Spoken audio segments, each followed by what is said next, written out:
Welcome back दोस्तों। एक बार फिर से स्वागत है आपका हमारे यूट्यूब कंप्यूटर विजार्ड की क्लासेस के अंदर। मैं दीपक स्वागत करता हूं आपका एक बार फिर से। आज हम एक न्यू सीरीज जो है स्टार्ट करने वाले हैं। जो पहले हमने जो पार्ट किया था वो एक्सेल किया था। अब हम जो शुरुआत करने जा रहे हैं वो करने जा रहे हैं Microsoft power point. Power point basically Microsoft software का एक प्रोग्राम है जिसका यूज़ हम प्रेजेंटेशन बनाने के लिए करते हैं। लाइक प्रोफेशनल्स क्या करते हैं, लाइक ये मोटिवेशनल स्पीकर्स हैं, कंपनी के जो सेल्स पर्सन हैं, वो किसी भी चीज़ प्रोडक्ट की लॉन्चिंग के लिए या किसी चीज़ को एक्सप्लेन करने के लिए पावर पॉइंट का यूज़ करके एक परफेक्ट प्रेजेंटेशन बना करके उस चीज़ को प्रोवाइड कराते हैं, प्रेजेंट करते हैं लोगों को। तो आज हम सीखते हैं कि किस तरह से पावर पॉइंट का यूज़ करके हम एक परफेक्ट प्रेजेंटेशन कैसे बना सकते हैं। तो चलिए शुरू करते हैं आज की क्लास।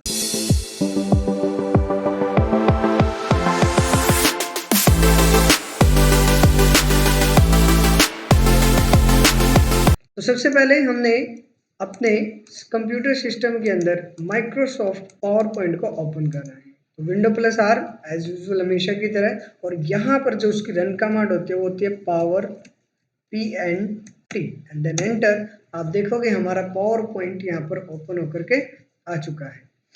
अगर आपका version up to 2010 version like 13, 16, 19, 365, 2021 अगर है तो आपको कुछ इस तरह का इंटरफेस दिखाई देगा जिस तरह से यहाँ पर दिखाई दे रहा है।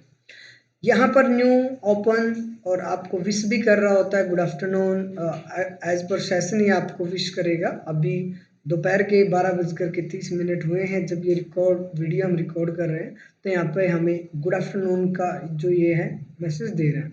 तो हम यहाँ पे ब्लैंक प्रेजेंटेशन का यूज़ करने वाले हैं। तो जैसे मैंने इस पर क्लिक किया, ये हमारी पावर पॉइंट की फर्स्ट इंटरफेस विंडो है जिसके ऊपर सबसे ऊपर वाली पट्टी जो रेड कलर से आ रही है इसको हम टाइटल बार बोलते हैं।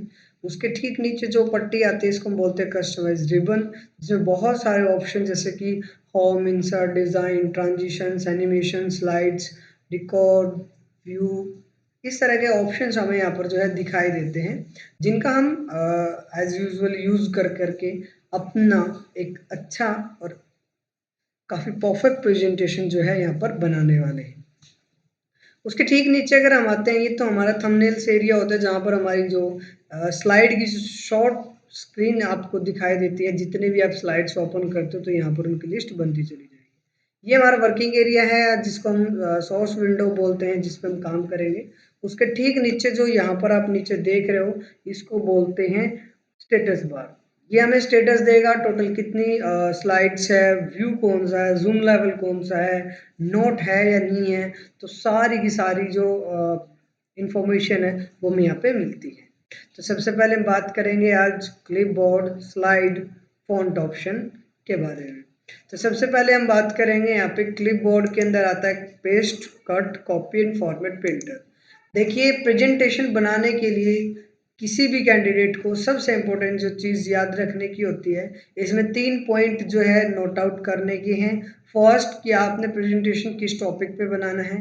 सेकंड होता है कि आपने किन कैंडिडेट्स के लिए पीपीटी तैयार करनी है, अपनी ऑडियंस को जज करना है कि भाई वो स्कूल्स के प्रोफेशनल्स हैं या स्कूल के स्टूडेंट्स हैं या फिर किसी देहात में किसी समूह के लिए आप वो तैयार करो या किसी प्रोफेशनल के लिए बना रहे हो, तो उसको जज करना है। देन थर्ड आता है हमारे पास बैलेंसिंग, कि जब भी हम पीपीटी बनाएंगे, प्रेजेंटेशन तैयार करेंगे, तो हमें ये डिसाइड करना होगा कि हमने अपनी पीपीटी के अंदर कितना तो टेक्स्ट प्रोवाइड कराना और कितने ग्राफिक्स यूज़ करने हैं, ताकि दोनों में बैलेंस करके हम अपनी एक अच्छी प्रेजेंटेशन तैयार कर सकें।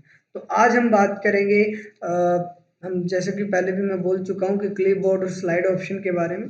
तो फर्स्ट स्लाइड जो होता है वो आती है टाइटल के लिए, कि जब भी हम कोई प्रेजेंटेशन स्टार्ट करते हैं तो हमें फर्स्ट स्लाइड के ऊपर अपना टाइटल देना होता है कि भाई हमारा जो पर्पस क्या है, हम किस लिए बना रहे हैं। तो उसके लिए हमें सबसे पहले क्या करना है, ये आ गया। जैसे कि आज का टॉपिक है how to start PowerPoint in Microsoft office. तो हमें यहाँ पर सबसे पहले टाइटल हो गया हमारे पास पावर पॉइंट।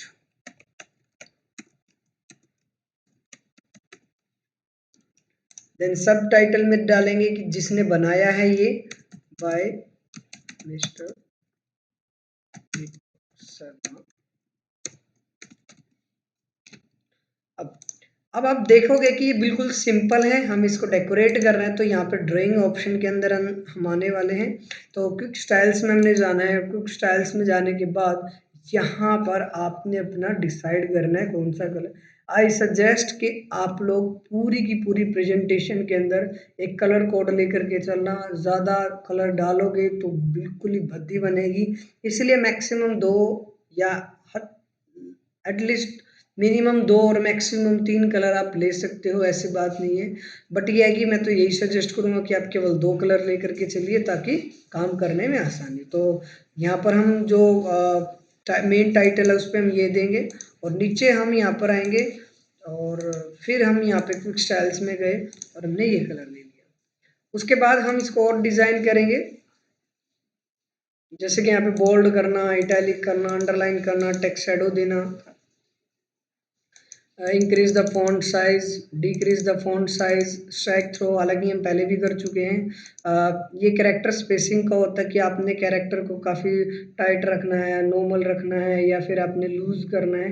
जिस भी आप तरह से करना चाहो तो आप यहाँ पर कर सकते हो। बाय डिफॉल्ट ये नॉर्मल रहने वाला है। दूसरा आता है हमारे पास चेंज केस। चेंज केस क्या करता है कि अगर मान लो आपने इसको लोअर केस में लिखना है, अपर केस में, कैपिटलाइज वर्ड में, टॉगल केस में, जिस भी केस में आपने लिखना चाहते हो तो उस केस में आपने इसको सेलेक्ट करना है। लाइक मैं सेंटेंस ही रखूँगा या फिर हम ऐसा भी कर सकते हैं, इसमें कैपिटलाइज ईच वर्ड कर सकते हैं। अभी सिंगल वर्ड है तो ऑब्वियसली फर्स्ट लेटर कैपिटल रहेगा, अपर केस में करोगे तो सारे बड़े हो जाएंगे। देन उसके बाद यहाँ से हम फ़ॉन्ट चेंज कर सकते हैं कि जो भी हमें फ़ॉन्ट चाहिए होगा उसके अकॉर्डिंग। जैसे हमने अल्जीरियन किया, अल्जीरियन के अंदर जितने भी कैरेक्टर्स आप लिखते हो सारे के सारे चाहे स्मॉल है कैपिटल है वो ऑटोमेटिकली आपको कैपिटल वर्ड करके दे देगा। देन उसके बाद आता है हमारे पास क्लियर इफेक्ट्स। जितने भी इफेक्ट्स आपने लगाए हैं वो सारे के सारे क्लियर कर देगा। फ़ॉन्ट कलर की आपने जो फ़ॉन्ट है वो किस तरह का रखना है वो आप यहाँ पे डिसाइड करोगे। लाइक मेरे को जो फ़ॉन्ट है वो इस कलर का चाहिए या फिर डिफरेंट कलर का चाहिए, उसी कलर को आप यहाँ पे डिसाइड करके रख दोगे। लाइक ये हाईलाइटेड है तो हम यहाँ पर इसको अरेंज करेंगे। तो ये हमारा जो फ़ॉन्ट पैनल था, फ़ॉन्ट ऑप्शन था, कुछ इस तरह से काम करेगा। देन उसके बाद पैराग्राफ ऑप्शन की अगर हम बात करें, यहाँ से हम लेफ्ट साइड में लेकर के जाते हैं, यहाँ पे सेंटर में, यहाँ पे राइट के अंदर, और जस्टिफाई हम माइक्रोसॉफ्ट वर्ड के अंदर इसके बारे में बात कर चुके हैं। उसी तरह से अब जैसे कि मान लो जिस तरह की फॉर्मेटिंग इस वाले सब ऑब्जेक्ट के अंदर हुई है, सेम हमने नीचे वाले पे करनी है। तो हम क्या करेंगे, इस पर क्लिक करेंगे, format printer and then click. तो as it is same formatting यहाँ पर आ जाएगी। अब मैं केवल इसका जो है कलर चेंज करूँगा बैकग्राउंड का, ताकि ये दोनों अलग अलग दिखाई दे, लाइक ये वाला। अब हल्का सा फॉन्ट साइज कम करेंगे तो ये हमारा आ चुका है। देन हम बात करेंगे न्यू स्लाइड के बारे में। अगर फॉर एग्जांपल मेरे को इसी स्लाइड का डुप्लीकेट करना है तो हम इस पर क्लिक करेंगे, then copy and then paste. Shortcut है कंट्रोल डी। जब भी हमें किसी स्लाइड का किसी ऑब्जेक्ट का डुप्लीकेट बनाना है तो क्लिक करके कंट्रोल प्लस डी प्रेस करना है तो उसका डुप्लीकेट बना देगा। दूसरा आता है हमारे पास कट करना। जैसे मान लो हमने क्या किया, ये ऑब्जेक्ट उठा, एक स्लाइड लेंगे, न्यू स्लाइड्स में हमने जाना। अब की बार मेरे को टाइटल विद कंटेंट चाहिए। अब मेरे को इस वाले ऑब्जेक्ट को सेकंड वाले शीट पे शिफ्ट करना है तो क्लिक देन कट एंड जैसे हमें उस पर जा करके पेस्ट पे क्लिक करेंगे तो हमारा जो ऑब्जेक्ट है जो हमने वहाँ से सेलेक्ट किया था वो यहाँ पर पेस्ट होकर के आ जाता है। तो इस तरह से हमारा paste, cut, copy and format printer जो ऑप्शन है वो काम करता है। दूसरा आता है स्लाइड्स। स्लाइड क्या करता है कि आपकी जितनी भी, क्योंकि माइक्रोसॉफ्ट पावर पॉइंट में स्लाइड्स पे काम किया जाता है, तो यहाँ पर आपके पास 9 अलग अलग तरह की स्लाइड्स देते हैं। टाइटल डालना है, टाइटल एंड कंटेंट डालना है, सेक्शन ऐड करना है। जैसे पीपीटी के अंदर आपने सब सेक्शन ऐड करने हैं, भाई ये इसका सेक्शन है। उसके बाद टू कंटेंट, भाई एक ही टॉपिक के टू कंटेंट आपने दिखाने चाहते हो, like after and before. Comparison कर सकते हो, जैसे कि मैंने थोड़ी देर पहले बताया था, आफ्टर एंड बिफोर किसी चीज़ को डिफरेंशिएट करना हो तो आप कंपैरिजन का यूज़ कर सकते हो। टाइटल ओनली मीन्स क्या होता है कि अगर आप यहाँ पर कोई सिंपल टाइटल देना चाहो तो आप उस टाइम पर इस स्लाइड का यूज़ कर सकते हो। Then mostly user blank slide का यूज़ करते हैं, तो आप ब्लैंक स्लाइड पे क्लिक करोगे तो ब्लैंक स्लाइड आ जाएगा। उसके बाद कंटेंट विद कैप्शन का मीन क्या होता है कि आप टाइटल भी लेना चाहते हो, उसके बारे में डिस्क्रिप्शन भी देना चाहते हो और उसकी ग्राफिक वगैरह जो है वो भी लेना चाहते हो, तो उस समय पर हम टाइटल विद कैप्शन का यूज़ करने वाले होते हैं। पिक्चर विद कैप्शन का मतलब जब हमें पिक्चर के बारे में लिखना हो और उसका टाइटल देना हो और ग्राफिक भी शो करवाना हो, तो उस टाइम पर हम इस ऑप्शन का यूज़ करते हैं। देन जैसे कि मैंने बताया था, control D select duplicate selected slide, जो स्लाइड अभी सेलेक्ट होगी उसका डुप्लीकेट बना देगा। Slide from outline, slide from outline का मतलब क्या होता है कि आपने कोई पहले से सेव कर रखी है, तो ये ब्राउज़र को ओपन करके देगा आपकी फाइल को, और जहाँ पर भी जो भी कंटेंट आपने बना रखा है, चाहे वो इमेज की फॉर्म में है, चाहे वो वर्ड की फॉर्म में है, उसको एक स्लाइड में जो भी मैटर उसके अंदर होगा स्लाइड में ऐड करके देगा। जितने भी पेज उसमें होंगे उसकी अलग अलग स्लाइड बना करके दे देगा। अब आप देखोगे यहाँ पर ये अलग अलग स्लाइड बना करके इसको इसने दे दी। दूसरा आता है लेआउट चेंज करना। अब मान लो मैंने ये स्लाइड तो बना दी, अब ये गलत लेआउट में बन गई, इसमें केवल सेक्शन ऐड करना था मैंने, तो हम क्या करेंगे, इसका लेआउट जो है इसमें टाइटल ओनली में रख लेंगे। अब ये केवल टाइटल जो है ओनली में रह जाएगा, या फिर आपने इसको सेक्शन हेडर में ऐड करना है या फिर इसको कैप्शन में ऐड करना है, जिस भी लेआउट पे आप क्लिक करोगे ये उसी तरह का बन करके आ जाएगा। लाइक आप देख रहे होगे इस तरह से हमने इसका चेंज कर दिया।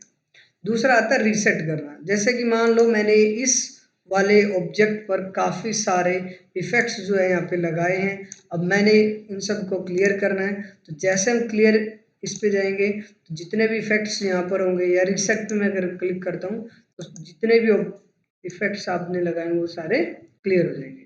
सेक्शन ऐड करना, जैसे मेरे पास कई सारी स्लाइड्स हैं, स्लाइड न्यू स्लाइड लेने की शॉर्टकट है कंट्रोल एम, तो जैसे हम यहाँ पे कंट्रोल एम प्रेस करते हैं हमारी न्यू स्लाइड ऐड होकर के आ जाती है। अब आप देखोगे यहाँ पर ये 6 स्लाइड है, मैंने इसको 3 सेक्शन में ऐड करना है, 3 एक में हो जाए और 3 एक में, तो हम फोर्थ वाले पे क्लिक करेंगे, सेक्शन में जाएंगे और ऐड सेक्शन, यहाँ पर सेक्शन का नाम ले सकते हो, जैसे कि सेकेंड मैंने दिया यहाँ पे एंड देन एंटर, और ये मेरा डिफ़ॉल्ट जो आता है एंड देन ये सेकेंड हो गया। तो इस तरह से हम अलग अलग सेक्शन जो है वो डिवाइड कर सकते हैं। तो कुछ इस तरह से हम clipboard, slides and font option का जो है यूज़ करते हैं। नेक्स्ट वीडियो में हम सीखेंगे पैराग्राफ, ड्राइंग और एडिटिंग। तब तक के लिए धन्यवाद।